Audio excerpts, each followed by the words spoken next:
I'm here with Mary Robinson. Mary, thanks so much for joining us. I'm very happy to. Thanks so much. Why is climate change such a priority for you? I don't actually talk much about climate change. I talk about climate justice. And that is to begin with the injustice of the impacts of climate change. And climate justice links human rights, development, and climate change.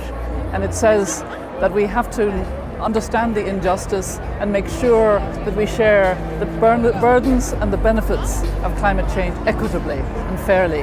And access to clean energy is part of the benefits for those who don't have access to electricity.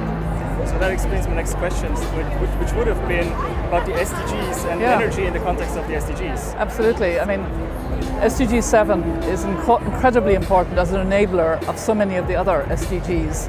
And so is the need to stay at 1.5 in our world.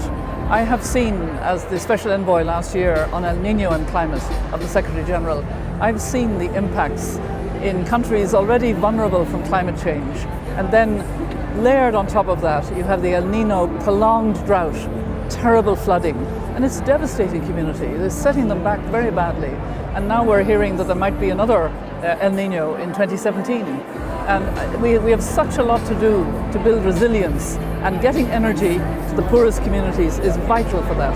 So what do you expect, or what do you wish stakeholders, other stakeholders would contribute to this? I think we are seeing a lot of spirit of solidarity, and from many different perspectives, how we can greatly accelerate getting access to energy to poor people.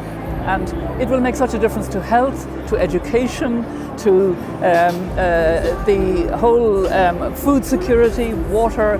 I mean, it just is the difference between day and night. And we have to do it. And we have to do it very fast because of the impacts of climate change already and the injustice of that.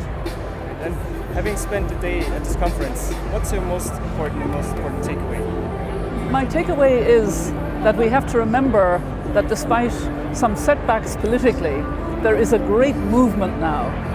We are beyond going back. We are implementing the Sustainable Development Goals, implementing the climate agreement, and we're doing it together more and more. It's civil society, philanthropists, industry, governments, cities, sub-regions, you name it, young people. And a lot of young people here, I'm glad to say, and I really take great courage from that as well.